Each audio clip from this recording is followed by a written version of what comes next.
102번 문제 보도록 할게요. 산업안전보건법령상 승강기의 종류에 해당되지 않는 것.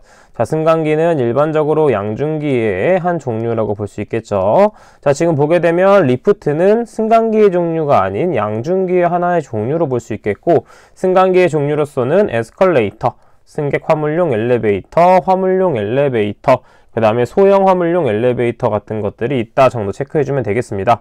따라 정답은 1번이 된다 볼 수 있겠죠. 105번 문제 보도록 할게요. 유해위험 방지 계획서를 제출하려고 할 때 그 첨부 서류와 가장 거리가 먼 것은 무엇인가? 자, 일반적으로 공사 개요 및 안전보건 관리 계획과 그 다음에 작업공사 종류별 유해위험 방지 계획이 첨부 서류가 되는데, 그 중에서도 공사 개요 및 안전보건 관리 계획의 세부 내용에는 무엇이 있냐면 공사 개요서, 그 다음에 전체 공정표, 재해 발생 위험 시 연락 및 대피 방법이 있겠고, 추가적으로 건설물이나 기계 설비 같은 것의 배치를 나타내는 도면과 그 다음에 안전보건관리 및 사용 계획 및 안전관리 조직표 등이 포함되어야 됩니다.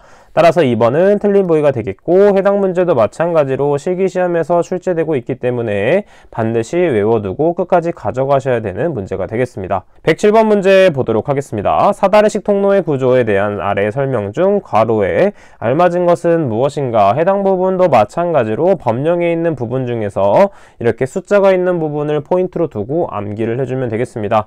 사다리의 상단은 걸쳐놓은 지점으로부터 몇 cm 이상 올라가도록 한다. 60cm 이상은 해야지 안전하게 걸쳐 있을 수 있다라고 파악할 수가 있습니다. 따라 정답은 4번이 되겠고, 그 다음에 일반적으로 또 외워야 되는 게 폭은 30cm 이상이 되어야 되고, 발판과 벽 사이에는 딱 달라붙는 것이 아니라 15cm 이상의 간격을 두어야 된다 정도까지도 같이 정리를 해주면 되겠습니다. 110번 문제 보도록 할게요. 건설공사의 유해위험 방지 계획서 제출 기준일로 옳은 것은 얼마 전에 필답형 혹은 작업형에서도 출제되었던 문제가 되겠습니다. 제출 기준으로는 무엇이냐면 당해 공사, 착공 전날까지가 되겠습니다. 자, 그래서 일반적으로 이것과 비교해서 알고 있어야 되는 것이 무엇이냐면 제조업에 대한 제출 기준일도 알고 있어야 됩니다. 제조업일 경우에는 작업 시작 15일 전까지 제출을 해줘야 된다. 같이 외워주시면 됩니다. 113번 문제 보도록 하겠습니다. 장비 자체보다 높은 장소의 땅을 굴착하는데 적합한 장비는 무엇인가? 해당 부분은 파워쇼벨에 대한 내용이 되겠고, 추가적으로 드래그라인과 크램쉘에 대한 것도 알고 있어야 되는데, 드래그라인은 무엇이냐면 연약한 지반을 굴착하기 위해서 수중 굴착 혹은 높은 위치에서 깊은 곳을 굴착할 때 사용하게 되며, 크램쉘 같은 것들은 우리가 인형 뽑기 하는 거에서 좀 두껍게 어떤 사탕 같은 걸 퍼 담는 걸 생각해 주면 됩니다. 따라서 자갈을 싣는 데 적합하며 우리가 깊은 굴착이나 흙막이 버팀대 설치에 적합한 것이 크램쉘이 된다까지도 정리해 주시면 되겠습니다. 114번 문제 보도록 하겠습니다. 점토 지반의 토공사에서 흙막이 밖에 있는 흙이 안으로 밀려 부풀어 오르는 현상, 부풀어 오른다가 영어 뜻이 뭐죠? 히빙이 됩니다. 따라 정답은 2번이 되고, 그것과 비교해서 외워주는 것이 보일링 현상이 됩니다. 보일링은 끌어오르는 것이기 때문에 일반적으로 지하 수위가 높고 수수성이 좋은 사질 지반에서 발생하게 된다. 이 지반에 대해서는 모두 알고 있어야 됩니다. 116번 문제 보도록 하겠습니다. 토사붕괴 예방을 위해 지반 종류에 따른 굴착면의 기울 기준은 또 나왔네요.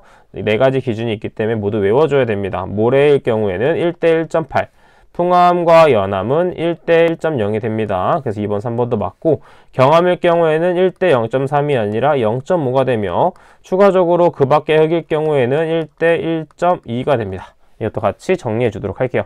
정답은 4번이 되겠네요. 118번 보도록 할게요.